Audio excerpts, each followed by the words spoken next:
بسم الله الرحمن الرحیم. دا چې د دوه طرفونو په منځ کې څه موده وړاندې لفظي جنجال پیدا شوی او د لفظي جنجال نه وروسته دا موضوع په داسې یو قوي جنجال بدله شوې چې زخمیان پکې شوي، د زخمیانو نه وروسته بیا جنجال شوی ده او حتی مړي بیا زخمیان پکې شوي دي. نو په همدې مناسبت باندې د جرګې محترمو فیصله کوونکو او د جوانبو په خاطر باندې دغه ابلاغیه موږ وایو، تاسو غوږ ورته ونیسئ. د جرګې پریکړه لیک څرنګه چې قاري احمد الله او حاجي عصمت الله کورنیو د ځمکې او حسابۍ د جنجال په پایله کې د حاجي عصمت الله کورنۍ لخوا د قاري احمد الله زوی په شهادت ورسید او بل ورور یې ټپي شو، څرنګه چې د دواړو طرفینو د جرګې غړو ته عام و تام یعنی تویوړی واک ورکړی و. د جرګې غړو هر یو حاجي رسول خان کوچی، زرداد فریادي، رئیس ولی احمد زی او وکیل قدرت الله سحاق ته په لاندې ډول خپله پریکړه او فیصله وکړه چې د دواړو کورنیو ترمنځ جنجال په دایمي توګه پای ته ورسیږي. د پریکړې نه منلو په صورت کې به د نه منونکي اړخ مچلګه له منځه ځي یعنې سوځي به او له مچلګي سوځېدو نه پرته به 3 لکه امریکایي ډالر جرم هم ورکوي. اول حاجي عصمت الله به 10 ورځو پورې د بوتخاک د خوړ کور او ځمکه د ګوسپندرې کور او باغ خرڅوي او له دې ځای نه به کډه کوي، یا به 10 ورځو کې د قاري احمد الله ټول جایداد اخلي او نقد روپۍ به ورکوي. د حاجي عصمت الله د جایداد خرڅېدل به د بوتخاک په خلکو او سحاق قوم باندې بند وي.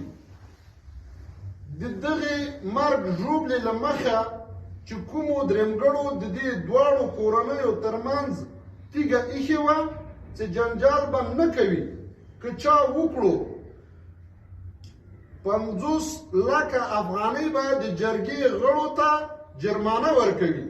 دا چې اوس دا ایښودل شوې تیګه د حاجي عصمت الله کورنۍ لخوا ماته شوې، نو د جرګې غړو مناسب وبلله چې دا اړخ به 50 لکه افغانۍ جریمه کړي چې د جرګې غړو ته به یې سپاري.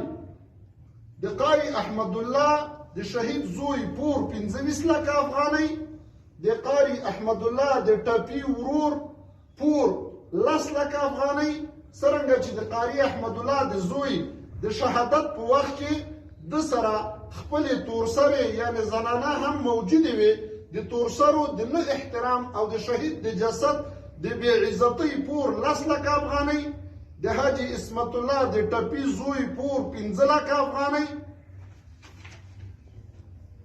موږ د حاجي عصمت الله د کورنۍ هر یو غړی حاجي عصمت الله ولد محمد دل، زرمت ولد حاجي عصمت الله، احسان ولد حاجي عصمت الله، وکیل صفت الله ولد حاجي عصمت الله، مروت ولد حاجي عصمت الله او کاکا نبی اقرار کوو چې پورته ذکر شوی د جرګې فیصله موږ ته د منلو وړ ده.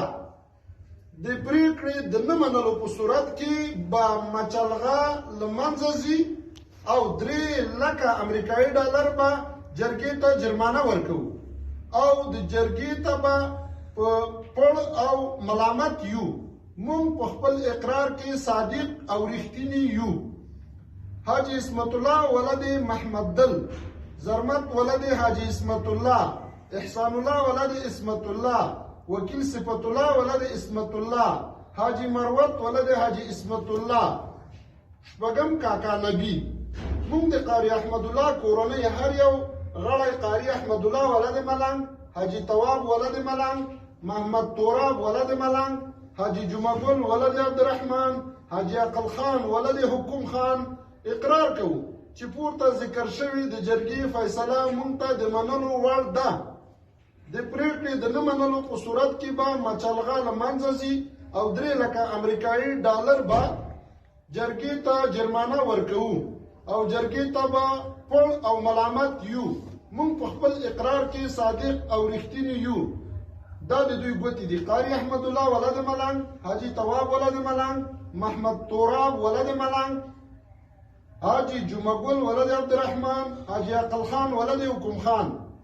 بیا موږ په دې باندې هم د احمدزیو د افغانستان د سرتاسري شورا تایید کړی ده او خپل امضا مو ورته کړې ده. خدای مو ښاد و آباد لره. تل دې وي افغانستان، تل دې وي په افغانستان کې میړني او غیرتي ولسونه. ومن الله توفیق.